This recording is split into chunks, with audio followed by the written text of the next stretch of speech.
Hello aspirants. आप सब अच्छे होंगे, मस्त होंगे और अच्छे से अपनी पढ़ाई कर रहे होंगे। तो आज मैं आपको टीजीटी हिंदी का 17 अगस्त का फर्स्ट शिफ्ट का एग्जाम का पेपर करवा रहा हूँ। तो देखिए पहला क्वेश्चन क्या बोल रहा है। एक दुकानदार एक वस्तु 10,000 रुपये में खरीदता है। मतलब एक दुकानदार है, वो दुकानदार एक वस्तु जो है 10,000 में खरीदता है और बेचने से पूर्व उसकी कीमत 30% बढ़ा देता है। पर बेचने से पहले वो उस पे उसकी कीमत को 30% बढ़ा देता है। कितने बढ़ा देता है? 30%। तो वह नई कीमत पर 20% की छूट प्रदान करता है। जो उसकी नई कीमत बनी है उस पर फिर 20% की छूट भी देता है।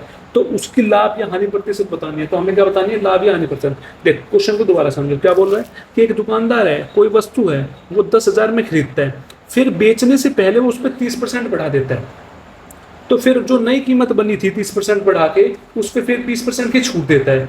तो छूट देने के बाद उसने बेची होगी वो चीज। तो हमें बताना है उस पर लाभ या हानि हुई है तो कितनी प्रतिशत हुई है। अब क्वेश्चन वो देखो। इसने बोला दुकानदार एक वस्तु को 10,000 में खरीदता है। 10,000 का मतलब है सीपी जो हो गया, उसका कॉस्ट प्राइस जो है या क्रय मूल्य कितना हो गया? 10,000। कितना हो गया? 10,000। फिर उसने बोला है बेचने से पहले उस पर उसकी जो रेट है वो 30% बढ़ा दिया। 30% बढ़ा दिया तो 30% की फ्रैक्शन देखो। 30% की फ्रैक्शन क्या बनेगी? तो 30% की फ्रैक्शन बनेगी 30% हटाने के लिए अपूर्ण 100। जीरो से जीरो कट के 3/10। तो मतलब कि उसकी जो कीमत है कितनी बढ़ गई? 3/10 के हिसाब से। मतलब 10 थी, 10 से कितनी होगी? 13। मतलब हमारा जो हमारी क्रय मूल्य था वो कितना था? 10,000। ठीक। तो 10,000 के बाद फिर उस पर जो है 30% बढ़ी है। 30% जो है कीमत बढ़ा दी। 30% का फ्रैक्शन आया कितना? 3/10। मतलब 10 पे 3 रुपए बढ़ गए तो कितना हो गया? 13। तो इसका मतलब है कितनी होगी? कितनी बढ़ गई? 13/10। तो उस क्रय मूल्य में हमने क्या करते? 13/10, क्योंकि 3/10 थी, वृद्धि हो रही है 30%। 10 का 30% 3 है, तो 10 से कितनी होगी? 13। तो लिख दे 13/10। तो जो ये आ जाएगी हमारी नई कीमत आ जाएगी। इसको सोल्व करो। जीरो से जीरो कट गया, कितने बच गए? 13 इंटू 1000, 13,000। तो 13,000 नई कॉस्ट प्राइस आ गया हमारी। क्रय मूल्य, नया क्रय मूल्य कितना आ गया? नया क्रय मूल्य आ गया 13,000। समझ रहे हैं? नया नया क्रय मूल्य हमारे पास क्या आ गया? नया क्रय मूल्य आ गया हमारे पास 13,000। फिर आगे देखो क्वेश्चन में बोल जो नई कीमत आई है, फिर उसने बोला नई कीमत पे 20% की छूट दे रहे हैं। नई कीमत पे कितनी छूट दे रहे हैं? 20%। अब देखो 20% की फ्रैक्शन क्या होती है। 20% की फ्रैक्शन होती है 1/5। अगर आपको फ्रैक्शन याद नहीं है तो आप ऐसे कर लो, 20% हटा के अपॉन 100। तो 20×5 1/5 आ गया। ठीक। तो इसने बोला 1/5 की छूट मिल रही है। मतलब 5 पे 1 की छूट मिल रही है। 5 पे 1/5 है ना, तो 5 पे 1 बटे छूट, 5 पे 1 की छूट मिल रही है। तो वो बेच कितने में रहा होगा? मतलब छूट देगा तो वो चीज बेचेगा ना। छूट देगा तो वो चीज बेचेगा ना। तो इसका मतलब अब हम निकालेंगे सेलिंग प्राइस, क्योंकि छूट देने के बाद वो चीज बेचेगा। तो उस पर 20% की छूट है। 20% की छूट का मतलब 1/5। तो मतलब वो पांच पांच पे 1 की छूट दे रहा है। तो मतलब 13,000 प्राइस था उसका। तो कितने में बचेगा वो? 1/5 का 1/5 फ्रैक्शन आया 20% का। तो 20% की छूट दे रहा है, मतलब 1/5 की छूट दे रहा है। 5 पे कितनी छूट दे रहा है? 1 की। तो कितने में बेच रहा है वो बेच रहा है 4/5 में। वो कितने में बेच रहा है? 4/5 में बेच रहा है। तो ये आ गया उसका सेलिंग प्राइस आ जाएगा। मतलब ये आ जाएगा उसका विक्रय मूल्य। इसको सोल्व करेंगे, 5 से काट दो। 5 दूनी 10, कितना बच गया? 3। 5 छंग 30, जीरो जीरो बढ़ा दे, कितना बन गया?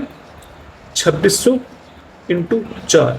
अब इसकी मल्टीप्लाई कर लो। जीरो को छोड़ दो, जो बच गया उसकी मल्टीप्लाई कर लो पहले। 26 की मल्टीप्लाई कर लो 4 में। 6 चौक 24, ऐसे लगे दो, 4 दूनी 6, 2 8। सॉरी, 6 चौक 24, ऐसे लगे दो, 4 दूनी 8, 2 10। कितना आ गया? 10। तो कितना है? 104। 2 जीरो थी, 2 जीरो लगा देंगे। ठीक। यहाँ से क्या समझ में आया आपको? यहाँ से आपको समझ में आया कोई चीज जो है, क्रय मूल्य जो है किसी वस्तु का वो कितना था? 10,000। क्रय मूल्य कितना था? 10,000। मतलब कॉस्ट प्राइस था 10,000। तो जो सेलिंग प्राइस था उसका, जो विक्रय मूल्य था वो कितना निकाला हमने? 10,400। 10,400। तो ये पूछ रहा है उस पर कितना लाभ, मतलब उस पर लाभ हुई है या हानि हुई है। तो जितनी भी लाभ या हानि हुई है उसका प्रतिशत बताना है निकाल के। तो कोई चीज हमने 10,000 की खरीदी, 10,400 में बेच रहा है, तो उसे लाभ हुआ है। तो लाभ कितने का हुआ? उसे लाभ हुआ 400 का। कितने का लाभ हुआ? 400 का। तो अब इसका मतलब है लाभ प्रतिशत निकालने हैं। अगर हमें लाभ प्रतिशत निकालनी है तो लाभ प्रतिशत का फॉर्मूला क्या होता है? लाभ ऊपर अपॉन नीचे क्रय मूल्य इंटू 100। तो लाभ कितना है हमारे पास? हमारे पास लाभ है 400 अपॉन क्रय मूल्य कितना है? 10,000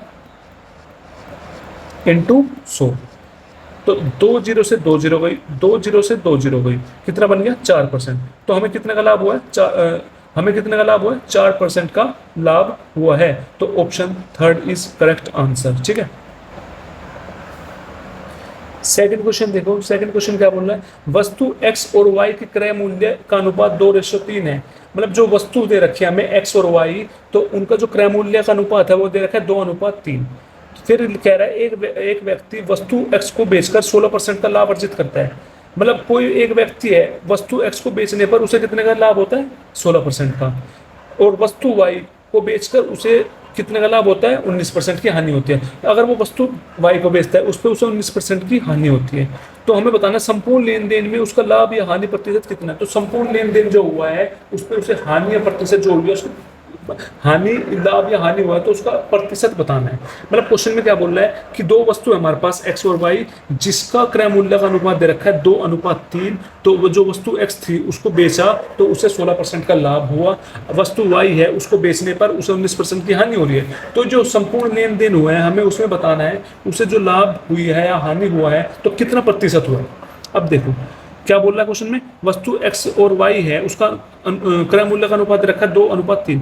मतलब एक वस्तु x होगी दूसरी वस्तु y होगी, तो क्रय मूल्य मतलब CP कितना दे रखा है, कॉस्ट प्राइस का अनुपात दे रखा है 2:3।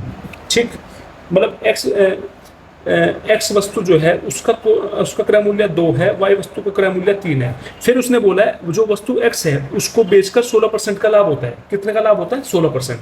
तो 16% का क्या निकाल लो, पहले 16% निकाल लो। 16% का लाभ हुआ तो पहले ये निकाल लो कि लाभ कितना हुआ। तो लाभ कितना हुआ, 16%। किस पे, दो, जो क्रय मूल्य 2 है, 2 पे 16% का लाभ हुआ है, तो 2 का 16% निकाल दो। 2 × 16% का मतलब अपॉन 100, कितना बन जाएगा 32/100। कितनी जीरो है, 2 जीरो छोड़ के पॉइंट लगा दो, कितना बन गया 0.32। तो इसमें कितने का लाभ हुआ, उसे 0.32 का लाभ हुआ है। कोई चीज 0.32 का लाभ हुआ है तो 2 की क्रय मूल्य था 2 और उसमें 0.32 का लाभ होगा, तो कितने के में बेची होगी वो चीज, उसने बेची होगी, ऐड कर दो 2.32 में बेची होगी। सीधी बात है ना, खरीदी 2 में थी तो बेच कितने में, 2.32। आगे क्या बोल रहा है, आगे बोल रहा है वस्तु y को बेचकर 19% की हानि होती है, 19% की हानि होती है। तो वस्तु y को बेचने पर 19% की हानि होती है, तो वस्तु y जो है उसका क्रय मूल्य कितना है, उसका क्रय मूल्य दे रखा है भाई 3। तो 3 पे जो है उसे हानि हो रही है 19% की, तो 3 का 19% निकाल लो पहले। 3 का 19% निकालोगे तो 19 3 कितना होगा 57, 57/100। तो 2 जीरो है, 2 को छोड़कर पॉइंट लगा दो 0.57। तो जो वस्तु y थी उसका क्रय मूल्य 3 था, उस 3 पे कितने का लॉस हो रहा है, उसे कितने की हानि हो रही है, 0.57 की। तो 0.57 की हानि हो रही है। कोई चीज क्रय मूल्य जो है उसने खरीदी 3 में थी तो उसे हानि होगी 0.57 की, तो उसने बेची कितने में होगी, तो 3 में से घटा दो उसे 0.57 को, इसको घटाएंगे, घटा दो 3 0.57 पॉइंट लगा देंगे यहाँ पे ऊपर 0 0 लगा देंगे। ठीक, 10 में से 7 गया, 3 बचे, तो 10 था यहाँ पे, कितना बच जाएगा 9 बच जाएगा। तो 9 बचते 9 में से 5 गए 4 बचा, तो यहाँ पे 1 कम हो जाएगा, 3 से 2 हो जाएगा, तो कितना बन गया 2.43, 2.43। इतना समझ गया। तो मतलब जो x वस्तु थी उसने 2 में खरीदी और बेच कितने में रहा, 2.32 में। वस्तु y थी तो 3 में खरीद रहा है, तो कितने में बेच रहा है, 2.43 में बेच रहा है। तो हमसे पूछा है उसमें लाभ कितना हुआ या हानि कितनी हुई है, तो वो प्रतिशत बतानी है। तो दोनों वस्तु को मिला के उसने कितने में खरीदी होगी, 2 में, x वस्तु को 2 में खरीदी, y वस्तु को 3 में खरीदी। तो इसने पूछा ना संपूर्ण लेन देन का बताना, मतलब टोटल का, x वस्तु थी y वस्तु थी, दोनों को मिला के बताना कितने का लाभ या हानि हुई है, कितने प्रतिशत। तो x वस्तु 2 में खरीदी, y वस्तु 3 में खरीदी, तो दोनों वस्तु मिला के कितने में खरीदी है, 2 + 3 5, कितने में खरीदी होगी 5 में। तो जो x वस्तु है वो बेची कितने में, 2.32 में, और y वस्तु कितने में बेची, 2.43 में। तो टोटल वस्तु दोनों मिला के कितने में बेची होगी उसने, ऐड कर दो 2.32 में किसे, 2.43 को, कितना बन जाएगा 3 + 2 5, 3 4 7, 4.75। तो कितने में बेची होगी, 4.75 में। मतलब क्या देखने को मिला यहाँ से कि कोई वस्तु जो है पूरी वस्तु मिला के वो खरीद कितने में रहा है 5 में, और बेच कितने में रहा है 4.75 में। तो इसका मतलब है इसे लॉस हो रहा है, कितने का लॉस हो रहा है, 5 में से 4.7 घटा दो, 4.5 में से 4.75 घटा दो, तो ऊपर पॉइंट लगाना पड़ेगा, 0 0 लगाना पड़ेगा। तो 10 में से 5 गए, 5 बचे, यहाँ पे कितना बच जाएगा 9, 9 में से 7 गए, 2 बचे, ठीक। तो यहाँ पे बच जाएगा 4, ये कट गया, तो कितना बच गया 0.25। तो कितने का इसे हानि हुई है, 0.25 की हानि हुई है। तो इससे मतलब हानि हुई है, तो हमें क्या निकालना पड़ेगा, हानि परसेंट। तो हानि प्रतिशत निकालने का फॉर्मूला क्या होता है, हानि प्रतिशत निकालने का फॉर्मूला होता है ऊपर हानि अपॉन में नीचे क्रय मूल्य इंटू 100। तो हानि कितनी हुई है, इसे हानि हुई है 0.25 की, अपॉन में क्रय मूल्य कितना है इसका 5 इंटू 100। तो काट दो, 5 दूनी 10, 0, कितना बच गया, अब हमारे पास बच गया 0.25, इसे साइड में लिख लो यहाँ पे, कितना बच गया 0.25 इंटू 20। अब क्या करेंगे, अब सीधा उठा के इस 0 को छोड़ के 25 की मल्टीप्लाई कर लो 2 में, कितना बन गया 25 दूनी 50, और कितनी 0 थी, एक 0 लगा दो। अब पॉइंट के बाद कितने नंबर है, 2 नंबर है, तो 2 नंबर छोड़ के पॉइंट लगा दो, 2 नंबर छोड़ के 1 2 छोड़ के यहाँ पे पॉइंट लगा दिया, कितना बच गया 5। तो कितने की हानि हुई है, 5% की हानि हुई है। कितने परसेंट की हानि हुई है, 5% की हानि हुई है। तो option 4 is correct answer. I hope समझ में आया हो। अब थर्ड क्वेश्चन देखो, थर्ड क्वेश्चन क्या बोल रहा है, कोई धनराशि एक निश्चित चक्रवृद्धि ब्याज की दर से 19 वर्षों में स्वयं की 3 गुना हो जाती है। मतलब कोई धनराशि है वो अपनी निश्चित चक्रवृद्धि ब्याज की दर से 19 वर्षों में कितनी हो जाती है, 3 गुना हो जाती है। तो फिर जहां ब्याज वार्षिक रूप से संयोजित किया जाता है, मतलब ब्याज जो है वार्षिक रूप से संयोजित किया जाता है, कंपाउंडेड ईयरली है, तो कितने वर्षों में वह धनराशि स्वयं की 80 गुना हो जाएगी। तो ये पूछ रहा है, तो कितने वर्ष में स्वयं की कितने हो जाएगी, 81 गुना हो जाएगी। मतलब क्वेश्चन में बोला है कि कोई धनराशि है, उस पर कोई निश्चित चक्रवृद्धि ब्याज की दर है, तो वो जो है 19 वर्षों में स्वयं का 3 गुना हो रहा है। फिर उसने कहा जो ब्याज है वो वार्षिक रूप से संयोजित है। तो ये पूछ रहा है कि जो धनराशि है स्वयं की 81 गुना होने में कितने वर्ष लेगी। तो देख, अब क्वेश्चन को समझो ढंग से। तो इसने बोला है कोई धनराशि है, उसमें चक्रवृद्धि ब्याज लगा है किसी दर से, तो उसमें वो 19 वर्षों में कितना हो रहा है, 3 गुना हो रहा है। 19 वर्षों में कितना हो रहा है, 19 वर्षों में हो रहा है 3 गुना, ठीक। 19 वर्षों में कितना हो रहा है, 19 वर्षों में हो रहा है 3 गुना। तो हमसे पूछ रहा है तो 81 गुना कितने वर्ष में हो जाएगा, 81 गुना कितने वर्ष में हो जाएगा।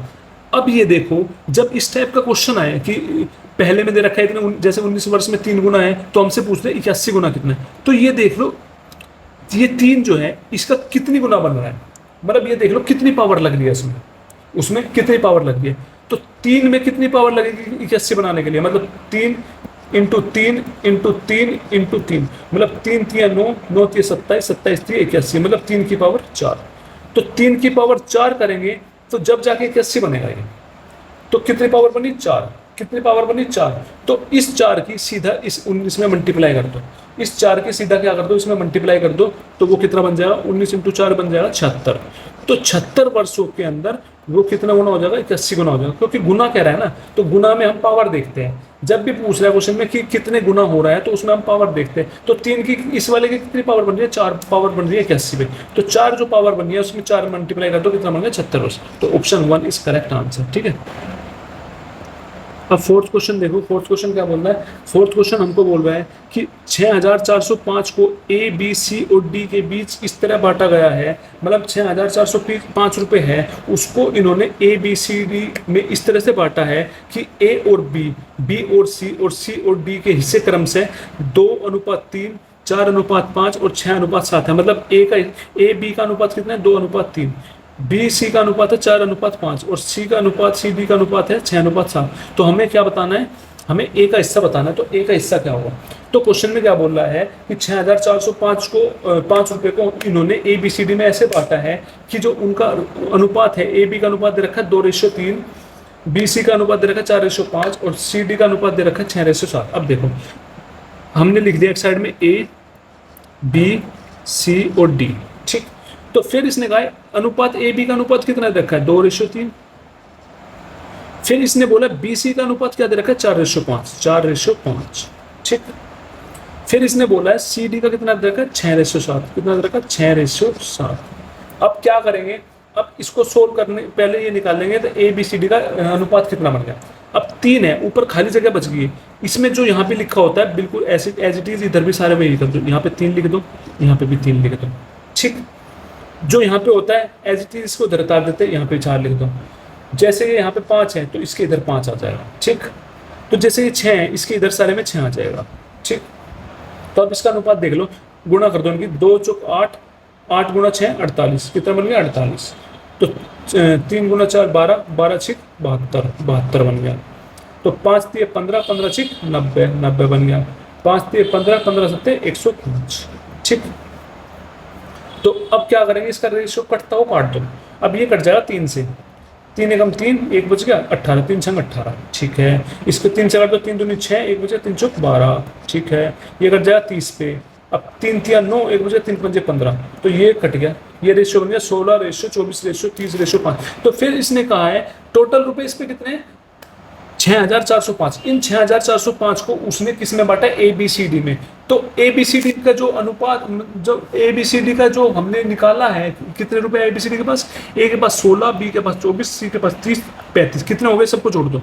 तो 16 प्लस 24 40, 40 प्लस 30 70, 70 प्लस 30 105। तो 105 रुपए टोटल है। क्वेश्चन में रखा है 6405। तो इसका मतलब है 105 यूनिट की वैल्यू कितनी दे रखी है हमें, 6405।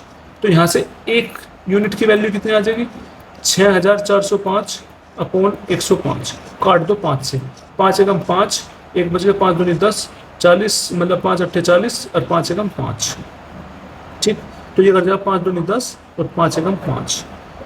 3 से काट दो से, 3 चौक 12, 3 दूनी 6, 2 बच गया 3 सत्ते 21, तो 3 सत्ते 21। अब 7 से काट दो से, 7 छक 42, 7 एकम 7। तो मतलब यहाँ से एक यूनिट की वैल्यू क्या आ गई, एक यूनिट की वैल्यू आ गई 61।